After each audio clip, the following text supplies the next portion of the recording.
this and be mine. Alrighty, welcome back to another game that is going to drive me insane. Alright, so I did talk over this video and I've really screwed up the audio. So we're still learning from past mistakes, but this is going to be episode 1. I'm kind of going to show off, basically, I'm kind of talking over what I already talked over before. This is pretty much episode 1. I'm showing off. I've already beaten the game once. I beat it on Radiant mode. Kind of going over my characters here, kind of showing that like I got everything pretty much 100%ed. Like all the structures are upgraded. This is one of those games where you slowly upgrade your area around you, and you equip your guys with stuff, level them up, and send them out to do different things. So what I'm explaining here is so that you can go to the darkest dungeon whenever you want. That is your main goal, is to complete the darkest dungeon. That's how you beat the game. But you have to go to all these other areas and build experience to get there, because you will die if you just go straight in there and not gain the correct experience and have the correct tools for that. So each area here, the only thing I didn't fully 100% the courtyard DLC or the farmstead DLC, which was right there, that I'm mentioning.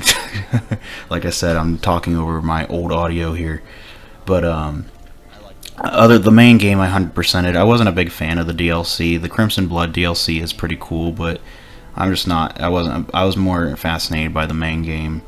Kind of showing over. There's the treatment ward. There's the medical ward. Each of your units kind of have things that are called quirks, which are like really good abilities that they are trained to doing, and then like I'd call them ticks and other things. Like the red is like negative quirks, like different things that are negatively impact them. So I loaded the game back up after I show that. So I pretty much say that like the yellow button there is the DLC, and the blue button there is like mods I installed. The only mod I played with on the main file was faster walking, because the regular walking speed is atrocious and makes the game feel really bogged down when it doesn't need to be. It was more of just a quality of life mod, the faster walking. What we're going to be doing today, and for this playthrough, we're going to see how far I can get with basically a mod called No More Heroes, which, so normally out of the like during the game, you get units come and go in your wagon. They can get killed and everything else, and you replace them with more units. In this one, I'm going to go ahead and use a mod that lets me start the game with pretty much every unit available, other than the DLC ones right away. I will be playing with the DLC ones, like the Musketeer, Flagellant, and Shieldbreaker, but they come later. They kind of just do their natural thing of how you get them in your party. But with the mod enabled, I'm going to start with one of every class, pretty much, but I won't be able to access to any more for the rest of the playthrough. So if I lose a hero, that class is done for the rest of the run. I'm going to be playing it on the Blood difficulty, the Stygian difficulty. I'm going to keep districts on, because it's just like a little nice boost to have, and I just want to play with the districts on, so shut up. But like there's 3 different difficulties without the DLCs and like enabled, and we're going to go ahead and jump straight into the Stygian one. I'd beat Radiant. There's Darkest, which is normal mode. Radiant is kind of like a mixture of that, but it's like more grindy, and it's more recommended for your first time to like kind of get to know the game pretty much. And then we're gonna jump straight into Stygian, which is hard mode pretty much. I have to beat the game within a certain amount of weeks, and I can only have so many deaths before it does delete the file with a good game over. Good old game over. This game was really fun. I've been playing a lot of Fear and Hunger lately, but I was playing this a lot. I haven't played it for a bit. You can see like the last date that I kind of played and beat the game. But we're going to go ahead and name this. What did I name it? I named it like Lich, yep. Lich Run. Let's go. Alright, so yep, the mods we have is fast walking, and we have no more heroes. All the no more heroes enabled. And we'll kind of go into. So it shoots you straight into the tutorial. It's going to be an interesting run here. But yeah, let's get into it. So all of those are faster walking and more very check marked again, and we're going to be playing Darkest Dungeon.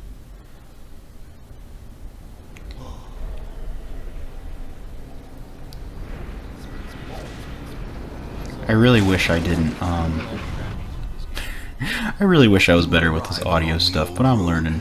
And thank you all you guys for sticking around here near the beginning of this channel. I really do appreciate it. I hope you guys enjoy this one, and I'm definitely going back to Fear and Hunger, don't worry. I love that game to death. It's been my obsession here lately. But we're just going to try something different for a while. I'll probably be jumping back and forth, honestly, between this and Dark, and, like, yeah, I'm already going to mix the names up. Darkest Dungeon, Fear and Hunger. Ooh, good old Halloween game, too. Like, I love gothic horror and stuff and everything else. We'll get through this little tutorial, well, he's totally sane. I would trust him as my doctor. We will find our redemption. So we're gonna jump into the tutorial. Or we'll bleed out. We might get a game over, you know. We're gonna see how far I can get, and if you guys like this playthrough, I might keep going with it. The old road is like whenever you start a new run, this is like the tutorial. So here I'm explaining, so each of your heroes, you have different trinkets you can equip them with. When you level them up, you can give them better armor and weapons, and there is a light system. So as you travel, your torch is slowly dying down, and as you can either take the risk of like traveling in the dark and getting more stress, which this is also like a stress balancer game, where you have to not only worry about your life, but your stress levels for your units too, because too much stress can be a killer of you as well. So as you travel, like he has an ability that says if the torch is above 75%, he gets extra, I think, damage. But he's also God-fearing, and he's a klepto, so he likes to steal stuff. And at town, his only stress relief activity is praying or doing stuff in the church there. There's a bar and a church, pretty much, or well, tavern. So here's our first enemy of the game. So there's a dice system, so like your speed of your units gain a little modifier, like down there at the bottom how it says Desmond has a 7 speed, and also like his open vein attack there. It has like all these different stats, which might look intimidating at first, but it's not really that hard. I put a debuff of bleed on him, so for 3 rounds he's going to be taking 2 bleed, and he also has a debuff where he he's weak to bleed, where he's more prone to getting additional bleed on him. So like I said, the speed roll, so my knight has a speed of modifier of 1, so he adds 1 to like this hidden dice roll of like at the start of each round, kind of like D&D with initiative and stuff. You can add modifiers. I didn't remember this. I was like interacting with this. Surely nothing good can come from dialogue with the dead, and I was instantly triggered a resolve where I'm paranoid. So you have a total of 200 stress you can take. After 100, you gain an affliction. Afflictions pretty much will cause you to stress out your party even more, like your allies and stuff. You can become abusive and other things that like stress your allies and can really cause a big downfall. Basically, when you get to 200 stress, that character suffers a heart attack, which if you have hit points, it'll put you down to 0 hit points, which will put you on death's door. And if you're on death's door with 200 stress, you die from a heart attack. You also don't auto die from going to 0 hit points, but every hit against you will have a chance to kill you. It's kind of like a coin flip, and the more stressed out, the more chances are that you're probably going to die from that hit. This is a very grindy game, and it can be very difficult at times. But if you have the right loadout and the right party order, it's another thing where like where your party is standing can matter a big amount. So he has different moves that have different modifiers. Like you can mark targets, which do more damage and stuff. I have a AOE, which will hurt all of them. Usually the more dangerous enemies are on the enemy team can be in the back, but not always.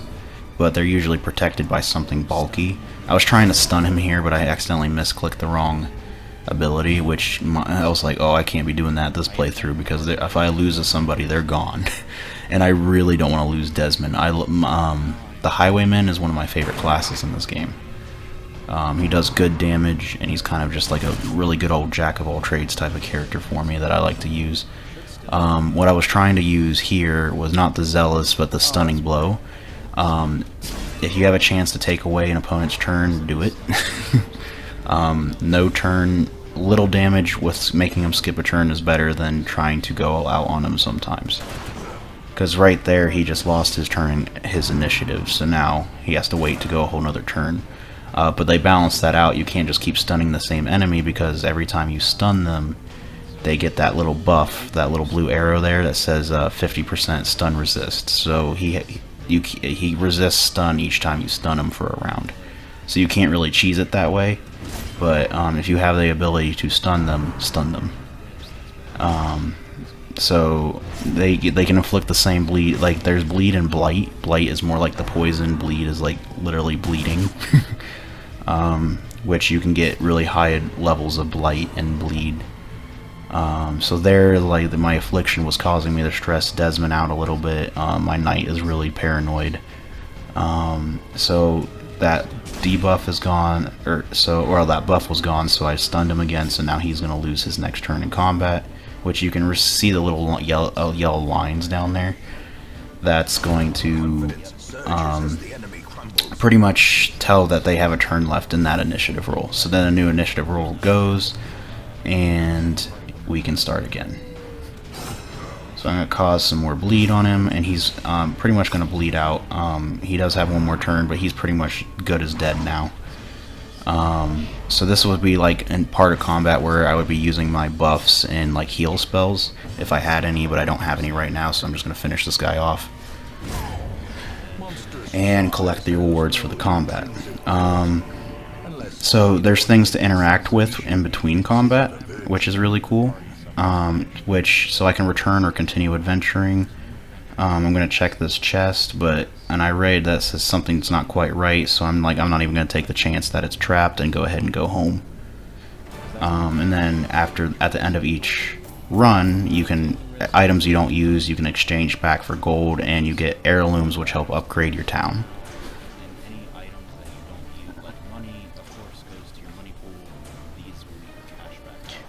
Basically here, you gain a little bit of XP, which is kind of like your character's level. And they can gain new quirks, which I got a Bloodthirsty, which is a bad one. He's fascinated with injury, wounds, and torture. And Desmond got Mankind Hater, which is really good against humans. He has less stress. He's less stressed against humans, and he does more damage against humans. Now, the one I really like is Eldritch, because there's the whole game is based around Eldritch monsters and stuff, and that's like the Darkest Dungeon is full of Eldritch monsters. So that's like Eldritch Hater is a really good one to have on your units. And it's kind of like different goals there to like get on each of your characters. This is your town, like I showed before, but on my other profile that I had everything completed. This is pretty much the start of it, where everything is wrecked. So here we're gonna go ahead and go into the carriage, and basically, so because of the mod, it gave me one of everybody, but I will not be getting any more units pretty much, other than the DLC ones that will come later in the run when they naturally come because of the DLC. All of these units are one and goes because of the mod that I have installed. So, yay. We do not want to lose anybody. And I probably will go through and like give them all unique names and stuff before the next episode. I'm ready for anything. The Occultist is cool. he basically can debuff and do pretty much what things, a lot of the abilities that the enemies have, the occultist has. And then I have, so like my favorite unit is the highwayman. The jester is pretty cool. He's hard to use at the start. I like the dog. Oh my gosh, I forget what he was called. The Houndmaster. Yeah, he's a really good one to inflict heavy bleed. And then there's like healing classes. There's pretty much all around there. We got the tavern and the graveyard. You can see where your units are dead, and it says their deaths 0 out of 12. So this run I can only lose a total of 12 before I get a game over. This is just part of like the story. You can learn more about the story. And then the wagon is kind of useless to me too, where you buy trinkets and stuff. I don't even know if I'll really upgrade that much, because like it's overpriced for bad trinkets anyway, I feel anyway. The blacksmith will help you upgrade your gear, and the armory will help you train and get better armor. And then you have all those skills that are locked right there. When you recruit a hero, they have random skills, and then you can unlock the other ones when you train them higher. But they all start at level 1, so you have to like level up your skills more. There's the abbey, which is the church, and then the tavern, where there's like the brothel, the gambling, beer, and then there's all the holy stuff at the church, the flag nation station. You can pray and you can meditate. And some units are like the religious ones like to go to the church more, and then there's the out bandits and other things that like to go to the bar and stuff. And that's basically so. Each time you go out on an adventure, it counts as a week. So sometimes you have to leave some units behind to de-stress, because if they're completely stressed out, like my knight is up there, he's not gonna do well in combat. So you have to leave him behind to de-stress, and that's like a little balance to do that. It forces you to use other units, because if you just keep using the same ones, they're gonna die of a heart attack. So we're gonna go into the ruins here, and it's gonna we got our healer, and I'm trying to decide who to bring, but I think, let's see, I'm keeping Desmond. He's not that stressed right now, and I kind of want to level up him more, get some better quirks on him. I forget actually who I grabbed. I got the healer. The leaper is like a really good damage dealer. He has trouble with accuracy sometimes, but when he hits, he connects real good. Oh yeah, that's right, I bring the Houndmaster. One of my, I love dogs so much, and that's probably one of the, like, I'm biased against that, but he's just a really good bleed and protector. He has like a guard skill, a stun skill, and the dog can inflict bleed on enemies and stuff, which is really cool. I got my heal, and I was like, oh crap, I don't have like the party heal, but I have like a good like single target heal and a stun. Like I said, the stuns are really important. You'd rather do little damage and take away a turn so you can finish off a unit on another turn than try to go all out and then die from the crackback. And the leaper is soft. I don't like having that minus 5 HP, but you can you can leave him behind in the Sanctuarium, where you either remove diseases, but you can also like enforce quirks. So the good ones you can like reinforce to make sure that they don't lose it. And then the negative quirks, you can make them forget about them, or attempt to forget about them. I don't have any trinkets, so nothing to equip. So it's gonna ask me. It's like, I don't have trinkets on my guys, but I don't have any anyway. And then here, before each adventure, you can spend gold to bring extra equipment with you. Certain classes start with automatic equipment that you bring, like the dog treats and the herbs. And you always want to bring torches and a lot of food with you. Your food is your healing item. Your torches are how you keep the light up. Like, you don't need the torches, but it makes the game a lot harder if it gets dark, so might as well buy some. I bring bandages to cure bleed, and I think I bring a key and some holy water. Holy water helps with the certain, they call them curios, but they're things that you like interact with on the map, and holy water can sometimes always give you the best benefit of stuff. It also gives you if you drink it, you get a bunch of buffs instead. The dog treat basically gives for that turn that I feed it to him, he gets he gets a buff on his attack or something. So I get to pick the map. My goal right now is to explore 90% of the map.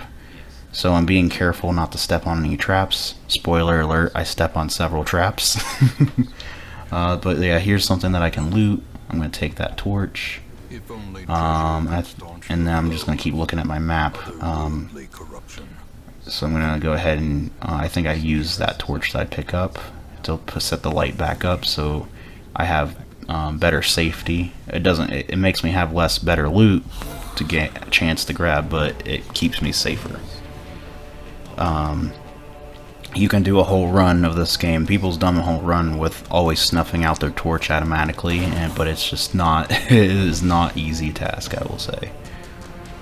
So the skeletons, they have an immunity to bleed, so you can't make them bleed. So you don't, in this area of the game, you really don't want to bring heavy bleeders with you.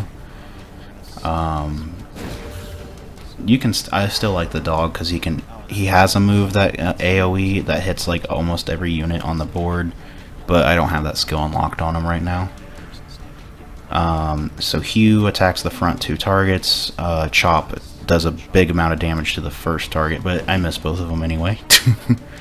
Stun, the skeleton loses his turn, and it's back to a new initiative roll. So I stun the one. Let's see, what do I... I'm kind of pinpointing like the speed. I'm explaining like the speed roll there.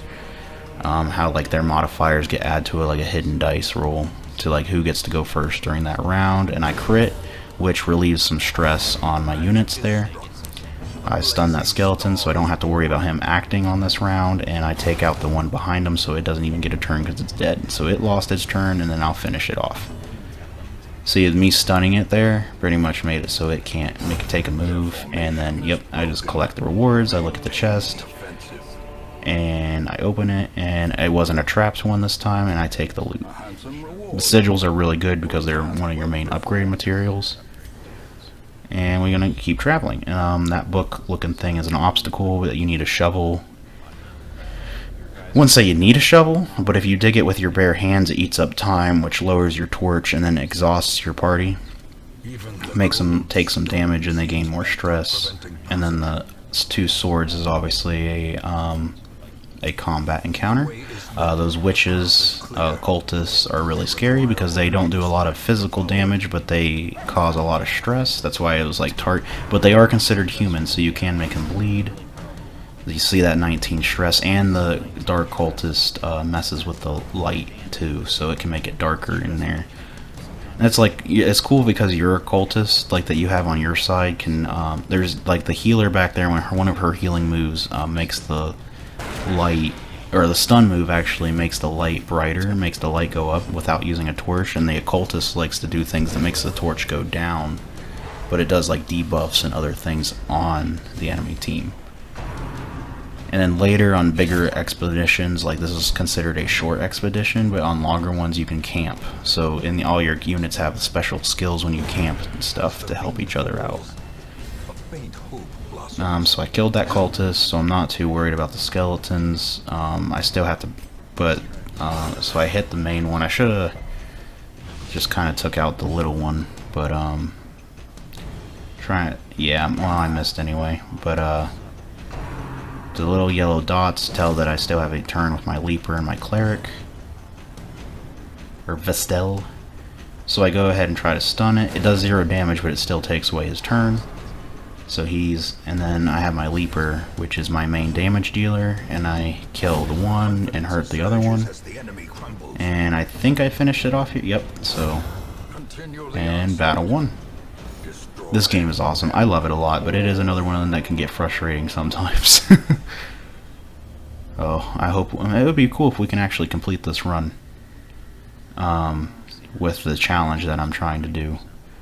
And like I pinpointed up to the 90% up there, it pretty much tells me that that's the bare minimum I have to do, but I can keep going after that. So I find a key and some gold, and I think I'm about to do something. I think I'm even talking about stepping on a trap, and then I still step on one here soon. Like I said, okay. So those chests I can actually use a key on. It has a chance of being trapped or basic loot, but if I use a key, I'm always guaranteed special loot on those big chests there. So it's cool. It's good to bring keys with you sometimes. That was a big F. I'll miss all of them. This lineup is a little scary. The witch and the one in the front. The skeleton I'm not as worried about as the other two combined. Stressful incarnation. Yep. Incarnation. 19 stress. He's really trying to, or she's trying to stress out my main guy there. The dog keeps missing. That inflicts bleed. So I'm like, do I stun or do I heal? I think I go for a stun on. Yep. I don't want to. Oh yeah, I don't want my leaper to get really stressed out. He's already like halfway at the 100 mark there. They're really trying to make my highwayman bleed out, but he dodged it. You can use items in between combat too, so I go ahead and use a torch to make it easier to hit, and I take out the big guy. I take a tick of bleed. It says I can heal with the bandages, which I do. And I try to shoot the witch for just good old 5 damage. And do I try to stun one? Or do I use Judgment? And like the Crusader and the Vestel do extra damage against undead, so that wouldn't be a bad. Yep. But if I would hit, it would have done a lot of damage because it's undead. And Dog Treat will help it get some extra damage in there, and then so that witch is pretty much considered dead because it has bleed on it and it has 1 tick. So on the start of its turn, it just dies. So it's bleed out. So if it has a tick, a bleed, and only has like bleed up scale up to what its hit points are, I don't really have to worry about it because on its turn it just bleeds out or poisons out if it was blight. All right, and then we're gonna go ahead and throw our key in there and get some goodies. Yeah, that was a good pickup there. All right, gonna keep traveling. My stress is at 61, and I step on a trap there. So not only does that hurt, but it causes massive stress to the one that steps on it. And it's all kind of random which one steps on it, but unless I'm like actually sees it, if I see it, I can attempt to deactivate it, and I can still actually trigger it on accident. Which would, whoever I'm trying to disarm the trap with would be taking the punishment from it just being failed. So I go in this little square here because I need to get 90% of the rooms, which sometimes if you're overconfident, you don't want to be, because I can actually, near the end of this one crawl here, I can show you why I was really confident in going into the last room, and it almost costed me a guy. So I'm being really cautious. I already stepped on 2 traps.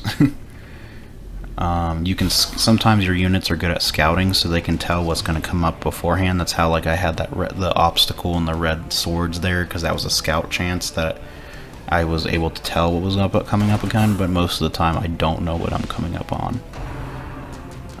The ones with range are really scary. I don't like those skeletons with the crossbows, so I'm going to try to target it.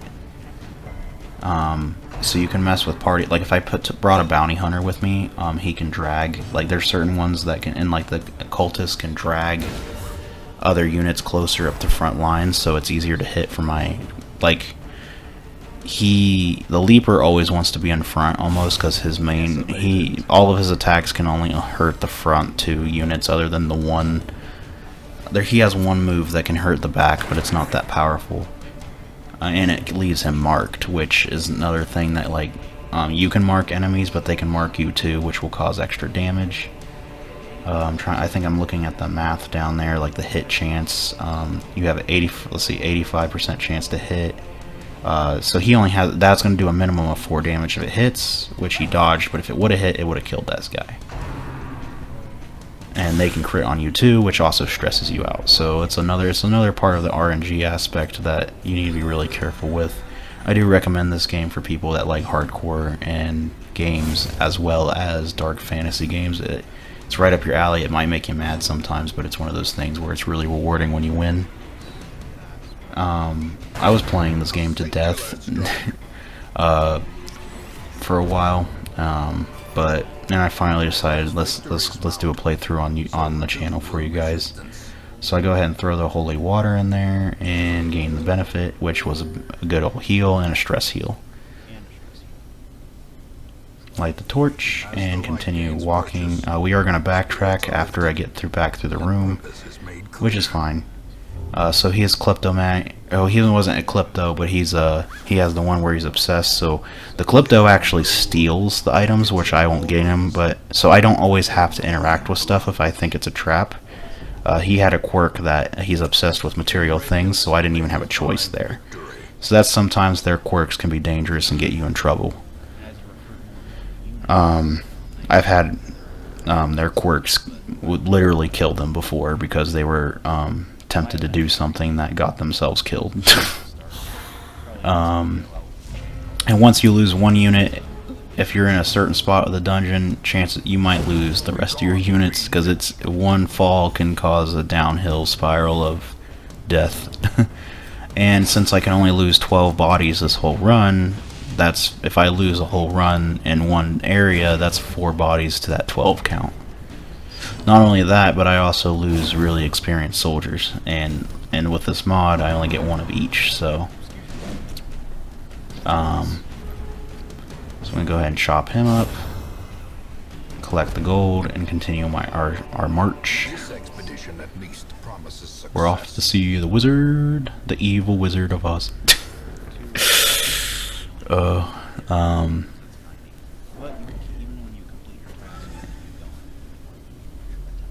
keep going this way. Gonna go ahead and loot. It wasn't a trap, and we got some extra food, which is good. Yes, yeah, so you have to prioritize loot too because you can only have so many inventory space. So I go ahead and throw that debuff thing away because I don't really need it right now. And hunger check, so I can either starve my party, which if I do run out of food I'm forced to, where they take damage and gain stress, or I can feed them all. And then, so quest complete, I decide to do the stupid thing and keep going because I'm like, oh, I'm in a good position, look at all my health and everything.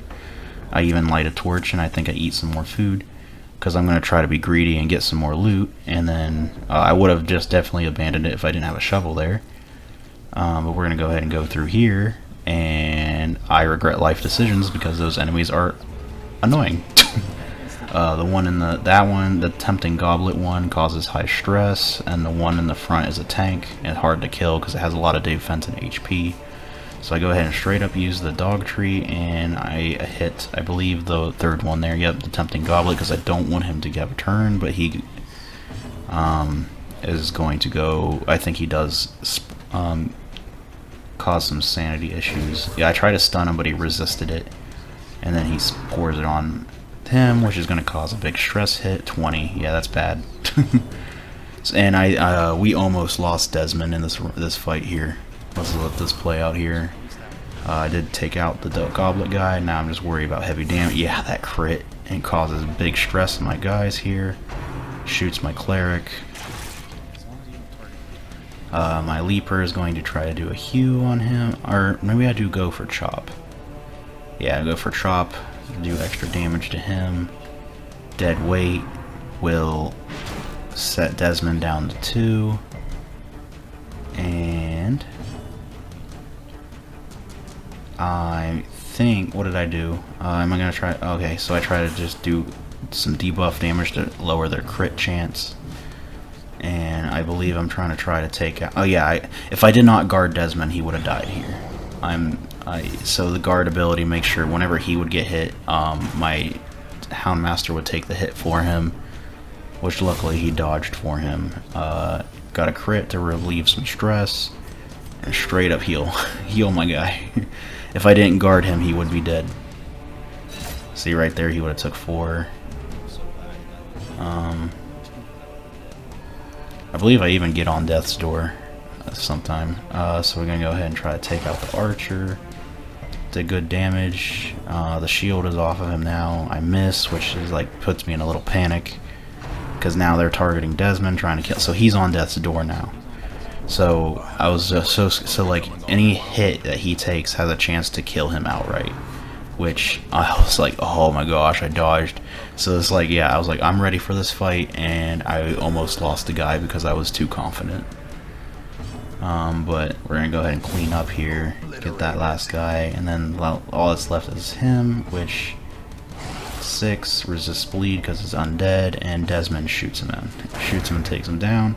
But that was a risk that almost cost me a guy. And we go ahead and open that chest. I make sure the Houndmaster opens it because I don't need a trap killing Desmond, but there wasn't even a trap, and it was just some items. And we go ahead and head back to town.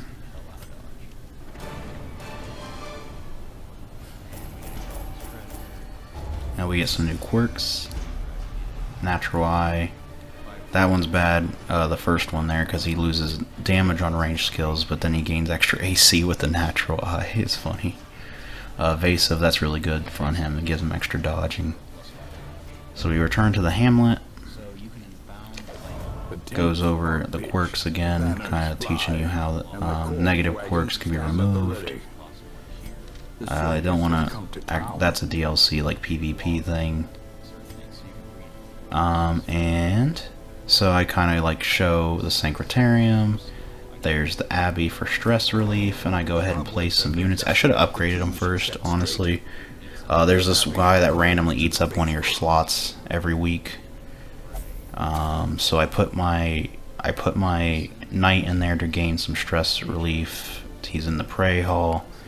I won't be getting any more people in the Stagecoach other than DLC character. And then I got the bar, the brothel, the gambling hall, and I believe I put Desmond here to drink to relieve some stress because his stress is pretty high. And my Houndmaster needs to go somewhere. I put him in the brothel. And I put my, and yeah, those two need to go somewhere too. So she can go gamble. And it eats up a lot of gold to be doing this, so I gotta be mindful of that too. And the Flagellants he'll whip himself, the stress out of him. To repent. And with that, and we got some items here. Yeah, so I should have upgraded, because like I had to upgrade materials to upgrade those to get some extra benefits, but I'll do that on the next time. And I don't really want this trinket, so a cool thing I can do is sell it to get extra gold if I don't plan on using it. I don't want to lower my speed at all. I do not want to lower my speed at all, so I'm going to sell those ones. So that one gets sold, and that adds the gold to my inventory down there. And next time we'll pick up, and I will not screw up the volume. I hope you guys have a good day. And I showed like the embark area. I have more areas to go to now. It's still just the undead area, but sooner I will be unlocking other areas to travel to gain more XP and stuff to be able to get to the darkest dungeon. So yep. Alrighty guys, we'll see you next time.